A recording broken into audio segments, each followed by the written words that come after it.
창세기 44장 14절부터 34절까지 말씀입니다. 유다와 그의 형제들이 요셉의 집에 이르니 요셉이 아직 그곳에 있는지라 그의 앞에서 땅에 엎드리니 요셉이 그들에게 이르되 너희가 어찌하여 이런 일을 행하였느냐? 나 같은 사람이 점을 잘 치는 줄을 너희는 알지 못하였느냐? 유다가 말하되 우리가 내 주께 무슨 말을 하오리이까? 무슨 설명을 하오리이까? 우리가 어떻게 우리의 정직함을 나타내리이까? 하나님이 종들의 죄악을 찾아내셨으니 우리와 이 잔이 발견된 자가 다 내 주의 노예가 되겠나이다. 요셉이 이르되 내가 결코 그리하지 아니하리라. 잔이 그 손에서 발견된 자만 내 종이 되고 너희는 평안히 너희 아버지께로 도로 올라갈 것이니라. 유다가 그에게 가까이 가서 이르되 내 주여 원하건대 당신의 종에게 내 주의 귀에 한 말씀을 아뢰게 하소서. 주의 종에게 노하지 마소서. 주는 바로와 같으심이니이다. 이제 주의 종으로 그 아이를 대신하여 머물러 있어 내 주의 종이 되게 하시고 그 아이는 그의 형제들과 함께 올려보내소서. 그 아이가 나와 함께 가지 아니하면 내가 어찌 내 아버지에게로 올라갈 수 있으리이까? 두렵건대 제 해가 내 아버지에게 미침을 보리이다. 아멘.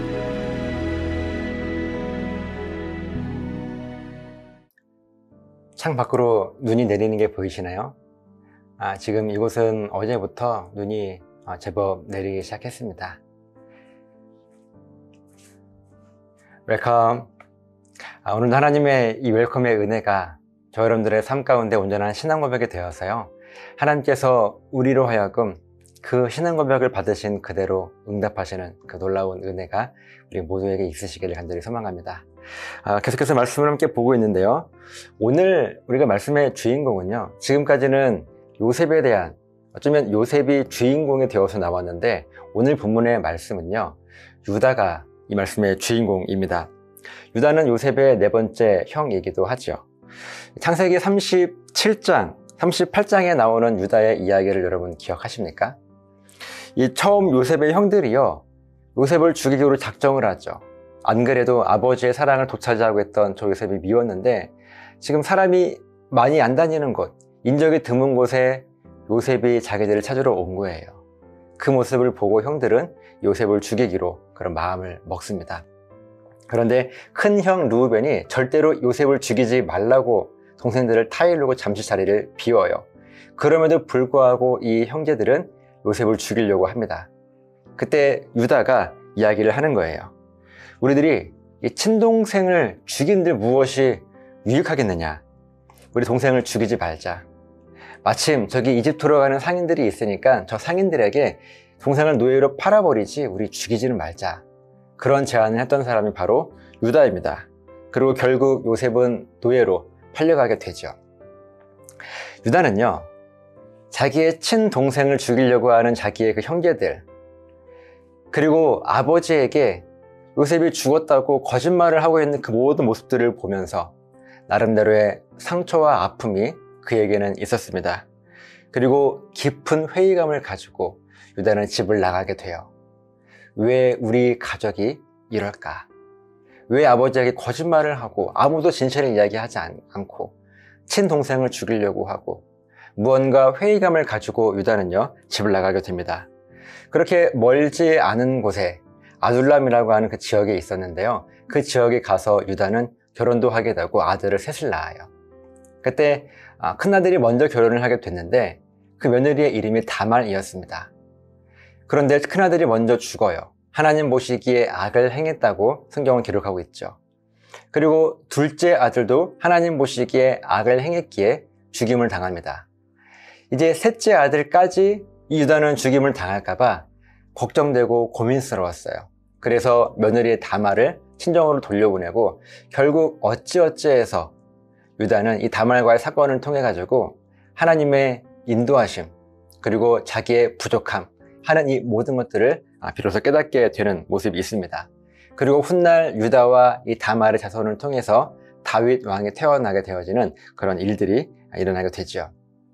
이 창세기 37장, 38장의 말씀을 통해서 우리들은요, 유다의 성품이 어떠한가, 유다가 어떤 사람인가 하는 것을 우리는 어느 정도 짐작을 해볼 수가 있습니다. 유다는 이 옳고 그름이 분명한 사람이었어요. 옳은 것, 그른 것이 아주 분명한 사람이었습니다. 형제들을 설득해요. 또 아버지에게 거짓말을 합니다. 이 모든 것에 대한 죄책감이 이 유다에게는 있었습니다. 그러면서 자신도 상처를 받고 가출하게 되고, 이 다말 사건을 통해서 모든 것들을 뉘우치게 되는 바로 유다가 오늘 본문의 주인공이라고 하는 거예요. 우리 14, 15절 말씀을 함께 보겠습니다. 유다와 그의 형제들이 요셉의 집에 이르니 요셉이 아직 그곳에 있는지라. 그의 앞에서 땅에 엎드리니 요셉이 그들에게 이르되 너희가 어찌하여 이런 일을 행하였느냐? 나 같은 사람이 점을 잘 치는 줄을 너희는 알지 못하였느냐? 지금 요셉과 요셉의 형제들 또 베냐민 함께 즐거운 식사를 하고 그 다음날 아침에 정말 이들은 기쁜 마음으로 양식도 가득 가지고 돈뭉치도 가지고, 그리고 베냐민도 시므온도 모두가 다 함께 고향으로 가는 그런 발걸음 시작을 했습니다. 근데 얼마 가지 못해서 베냐민의 자루에서 애굽 총리의 은잔이 발견된 거예요. 다시 애굽 총리 앞에 이들은요 엎드리게 되죠. 그리고 요셉은 왜 그런 악을 행했느냐고 이들을 추궁하게 됩니다. 이때 오늘의 주인공인 유다가 결단한 마음으로 담대하게 총리 앞에서 입을 열게 됩니다. 그것이 16절 말씀이에요. 유다가 말하되 우리가 내 주께 무슨 말을 하오리이까? 무슨 설명을 하오리이까? 우리가 어떻게 우리의 정직함을 나타내리이까? 하나님이 종들의 죄악을 찾아내셨으니 우리와 이 잔이 발견된 자가 다 내 주의 노예가 되겠나이다. 유다는요 이제 모든 것들을 다 내려놓고 포기하고 애굽 총리에게 하는 말이 이미 발견된 은잔, 우리가 부인할 수 없으니 무슨 말로도 변명을 할 수가 없을 것이 뻔하니 모두 당신의 종이 되겠습니다. 이렇게 체념하듯이 지금 이야기를 하고 있는 거예요. 그 유다의 말에 요셉이 답하죠. 17절입니다. 요셉이 이르되 내가 결코 그리하지 아니하리라. 잔이 그 손에서 발견된 자만 내 종이 되고 너희는 평안히 너희 아버지께로 도로 올라갈 것이니라. 아니다. 모든 사람이 다 종이 될 필요가 없고 누구도 죽을 필요가 없고 오직 이 잔이 발견된 이 베냐민만 내 종이 될 것이고 다른 사람들은 평안하게 너희 고향으로 돌아가라. 이렇게 요셉이 이야기를 하고 있는 모습이죠. 요셉이 왜 그랬을까요? 요셉은요 자기의 막내 동생 베냐민을 지키고 싶었던 거예요. 요셉은 청지기를 시켜서 정확하게 이 막내 베냐민의 자루에 은잔을 넣게 해요. 왜 그랬을까요? 바로 그 베냐민만 애굽에 남기기 위해서 그랬던 겁니다. 그리고 요셉은요 이것이 베냐민을 지키는 방법이라고 생각을 했던 거예요. 이 상황을 가만히 보고 있던 형들은 이런 생각을 할 거예요. 차라리 잘 됐다. 우리 모두가 노예로 될 상황이었는데 어쩌면 이 얄미운 베냐민만 두고 가니까 그것도 뭐 잘된 일이야. 금상첨화가 아니겠는가. 어쩌면 이런 마음을 가지고 형들은 있었을지도 모르겠어요. 바로 그때 유다가 이야기를 하는 모습인데, 유다가 지난날의 모든 일들을 다시 떠올리면서 지난날 후회스러웠던 자기 자신이 지금 생각나게 된 거예요. 정확히 딱 15년 전에 요셉을 잃어버렸을 때 그 일. 유다는 자기의 동생을 노예로 팔아버리고 아버지에게 거짓말을 하면서 요셉이 죽었다고, 그리고 그 아버지가 마음 아파하고 자기의 목숨까지도 끊으려고 했었던 그 모든 상황들이 떠오르면서 다시는 이런 실수를 반복하지 않아야겠다, 그런 마음을 가지고 이 베냐민만은 내가 반드시 지키리라, 그 결단으로 총리에게 부탁합니다. 18절이에요. 유다가 그에게 가까이 가서 이르되 내 주여 원하건대 당신의 종에게 내 주의 귀에 한 말씀을 아뢰게 하소서. 주의 종에게 노하지 마소서. 주는 바로와 같으심이니이다. 유다가 결단한 마음을 가지고 총리에게 가까이 나아가 부탁을 합니다. 그 부탁의 내용이 19절부터 32절까지의 말씀인데 정리해 보면요, 유다가 하는 말이에요. 우리들에게는 오래전 우리 아버지가 가장 예뻐하고 사랑했던 요셉이라고 하는 아들이 있었습니다. 그런데 우리 아버지는 그 아들을 잃고서 모든 것들을 다 포기하고 자기의 목숨까지도 끊으려고 했었던 그런 모습을 보고 내 마음이 많이 아팠습니다.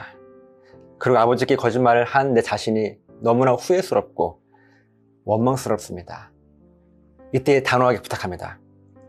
이제 이 막내 베냐민까지 두고 가게 되면 우리 아버지는 정말 죽어요. 모든 소망이 다 끊어질 것입니다. 그러니 베냐민은 돌려보내고 차라리 저를 종으로 삼아주세요. 이렇게 부탁하고 있는 유다의 단호한 결단이었습니다. 그 내용이 33, 34절의 말씀입니다. 이제 주의 종으로 그 아이를 대신하여 머물러 있어 내 주의 종이 되게 하시고 그 아이는 그의 형제들과 함께 올려보내소서. 그 아이가 나와 함께 가지 아니하면 내가 어찌 내 아버지에게로 올라갈 수 있으리까. 두렵건대 제 해가 내 아버지에게 미침을 보리이다. 유다는 지난날 후회스러웠던 자기의 모습을 다시는 반복하고 싶지 않았어요. 아버지에게 상처도 주고 싶지 않았고 그 막내 베냐민까지 잃고 싶지 않았습니다. 차라리 자기가 희생할지언정 아버지도 살리고 베냐민도 살리고 싶었던 마음이 유다에게 있었습니다. 여러분, 우리 인생의 문제도 마찬가지 아닙니까? 여러분들은요, 여러분들의 삶 가운데 이렇게 힘들고 어려운 문제에 부딪히게 되면 여러분들은 어떻습니까? 어떤 마음으로 이 문제를 대하시나요? 어떻게든 이 문제를 피하려고 하세요? 아니면 어디로든 우리가 숨어버리려고 하십니까? 그러면 결국은요, 우리는 유다가 오늘 이처럼 후회하고 있는 것처럼 우리들도 결국은 후회만 남을지 모르겠어요. 문제가 있다면 오늘 이 유다의 결단과 같이 우리도 담대하게 결단하는 거예요. 내가 희생해서라도 우리 모두가 살 수 있다면 그 믿음의 결단을 한번 해보는 것입니다. 여러분, 그 어떠한 경우에라도 문제 앞에서 문제를 피하지 말고 하나님께 그 문제를 가지고 나아가는 거예요. 그때 하나님께서 우리들에게 놀라운 지혜를 허락해 주실 것입니다. 그 믿음으로 오늘도 승리하시기를 예수님의 이름으로 간절하게 소망합니다. 기도하시겠습니다. 살아계신 아버지 하나님, 감사합니다. 하나님 귀한 말씀을 통해서 깨닫는 것은 유다는 그 오래전 자기의 실수를 다시는 반복하고 싶지 않았습니다. 그의 믿음의 결단이 오늘 그로 하여금 위대한 믿음의 고백을 하게 하였는데, 우리 삶에도 문제가 있다면 그 문제를 피하거나 후회할 행동을 하는 것이 아니라 담대하게 그 문제를 맞서서 하나님께 맡길 수 있는 그런 거룩한 믿음을 허락하여 주시옵소서. 감사드리며 축복하며 예수님 이름으로 기도드리옵나이다. 아멘.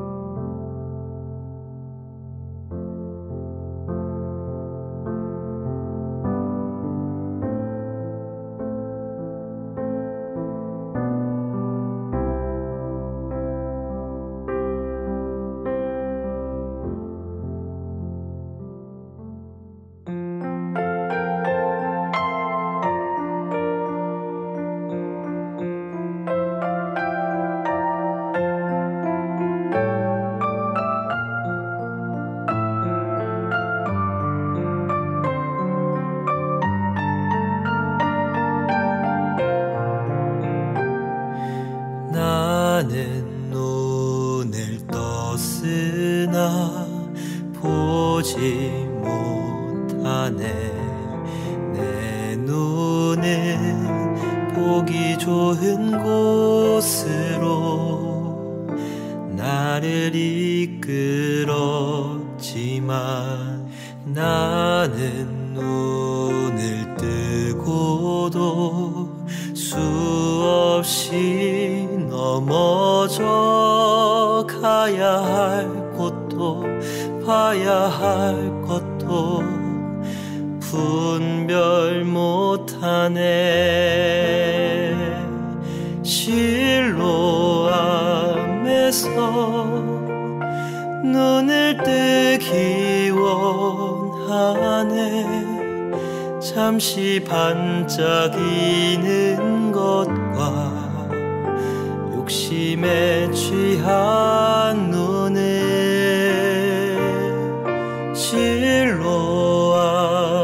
앞에서 나는 보기 원하네.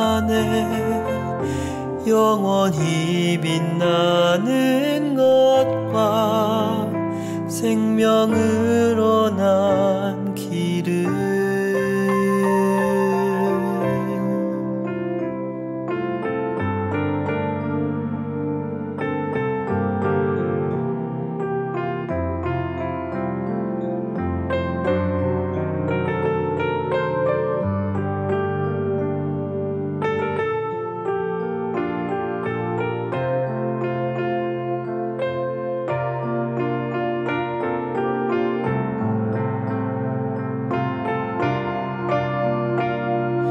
나는 눈을 떴으나 보지 못하네.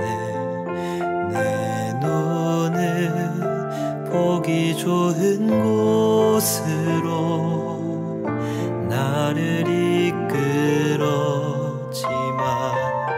나는 눈을 뜨고도 수없이 넘어져 가야 할 곳도 봐야 할 것도 분별 못하네.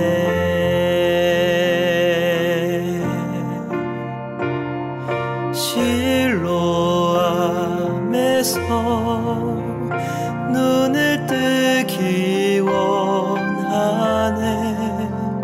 잠시 반짝이는 것과 욕심에 취한 눈을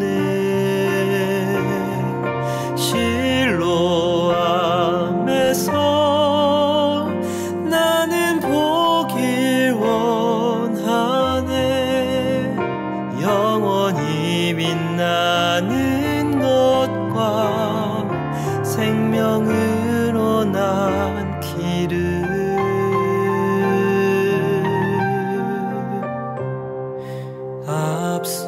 앞서가신 주님의 발자국과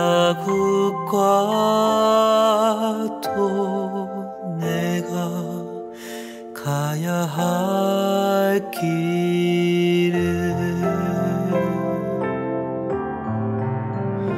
또 내가 가야 할 길